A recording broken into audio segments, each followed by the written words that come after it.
you got to be tough to stick it out because you get busy, and then first of all you're trying to find jobs, and then once you find the jobs, then you're trying to find the people to help you get the jobs done and trying to complete it and be profitable. But I think the main thing is just trying to find the leads when you're first starting out, because nobody knows who you are as a new company, and trying to establish credibility. Nobody calling, and so you got to try to figure out how to get people to want to, you got to find those leads. So that's the hardest part, is just finding the leads. It's like a roller coaster at first because you're scrambling, but I think as you keep going on, you start to pick up more and more momentum. And it can be kind of tough because sometimes you got to lowball it too to be able to get those jobs starting out. You can't demand like the high premium if you don't have, a lot of skill or a lot of experience in a certain thing. So it's kind of a hustle to start out with. It's a little bit of a grind. But then as you do more jobs and you gain more and more experience, then you can start asking for more money, and people start to, want your services more and more. You have a little more money to advertise. So it starts to get a little more momentum, which is, that's what it takes.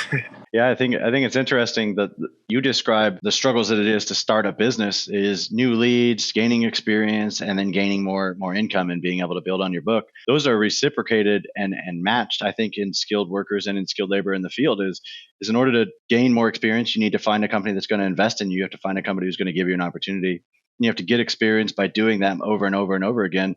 And then that's where you start to request more money for your skills. You have a higher skill set. You're able to provide more value. So as a business owner, it's interesting for me to hear you say like, hey, I'm going through this 3-phase process of building up my leads or your opportunities, and then building up your experience or your jobs, and then building up your income, which is also how a skilled worker would look at it at the end, is my income is going up as my increase and my experience increases. So it's super cool to see those match. Like a business is trying to do what a person is trying to do for themselves. They just have to do it a little differently, but it's always incremental growth.